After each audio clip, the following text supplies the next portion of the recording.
हर महान देश की बुनियाद में ना एक कहानी होती है, एक दस्तावेज होता है। और भारत की कहानी का एक बहुत ही जरूरी हिस्सा उसके संविधान में लिखा है। आज हम उसी के बनने के सफर पर चलने वाले हैं। तो सवाल ये है कि दुनिया के सबसे बड़े लोकतंत्र को चलाने वाला ये जो दस्तावेज है, ये आखिर बना कैसे? ये सफर सदियों लंबा है। इसकी शुरुआत होती है मसालों के व्यापार से और ये खत्म होता है एक नए राष्ट्र के जन्म पर। तो चलिए कहानी की शुरुआत करते हैं 1600 के दशक से। देखिए, एक बात याद रखना बहुत जरूरी है। जब अंग्रेज पहली बार भारत आए थे तो वो कोई शासक बनकर नहीं आए थे, वो व्यापारी थे। उनका एक ही मकसद था, व्यापार करना, राज करना नहीं। तो 1608 में ईस्ट इंडिया कंपनी भारत आ गई और करीब करीब 150 साल तक उनका पूरा ध्यान सिर्फ और सिर्फ व्यापार पर था। लेकिन फिर आया साल 1765 और एक ऐसी घटना घटी जिसने सब कुछ बदल कर रख दिया। ये इतिहास का एक बहुत बड़ा टर्निंग पॉइंट था। तो ये दीवानी आखिर थी क्या चीज? देखिए, ये सिर्फ टैक्स वसूलने का हक नहीं था। नहीं, ये सिविल जस्टिस यानी लोगों के आपसी झगड़े सुलझाने और न्याय करने का भी अधिकार था। जरा सोचिए, एक ट्रेडिंग कंपनी जो व्यापार करने आई थी, अब वो लोगों के मुकदमों का फैसला कर रही थी। बस यहीं से भारत पर ब्रिटिश शासन की असली नींव पड़नी शुरू हुई, जब एक कंपनी ने एक क्षेत्रीय ताकत का रूप ले लिया। चलिए अब कहानी में सीधे 100 साल आगे चलते हैं।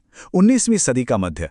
ये एक ऐसा दौर था जब भारत में एक ऐसी क्रांति हुई जिसने इतिहास का रुख हमेशा हमेशा के लिए बदल दिया।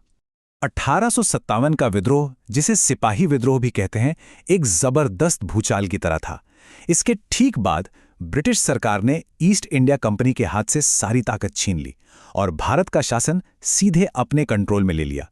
यानी अब भारत पर किसी कंपनी का नहीं, बल्कि सीधे सीधे ब्रिटिश साम्राज्य का राज था। ये बदलाव बहुत बहुत गहरा था।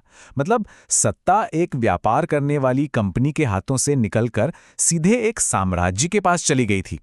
ये सिर्फ शासक का बदलना नहीं था, ये शासन करने के पूरे तरीके का बदलना था, जिसका असर आने वाली कई पीढ़ियों पर पड़ना था।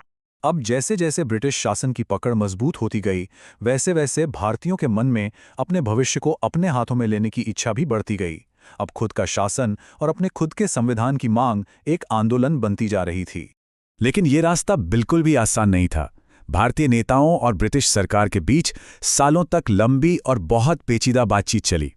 1940 के अगस्त प्रस्ताव से लेकर 1942 के क्रिप्स मिशन और आखिर में 1946 के कैबिनेट मिशन तक हर कदम पर समझौते और असहमति का लंबा दौर चला। और आखिरकार 1946 में संविधान सभा बनी। ये वही सभा थी जिसे भारत के भविष्य का दस्तावेज यानी उसका संविधान लिखने का वो ऐतिहासिक काम सौंपा गया था। संविधान सभा का बनना अपने आप में एक बहुत बड़ी उपलब्धि थी, इसमें कोई शक नहीं।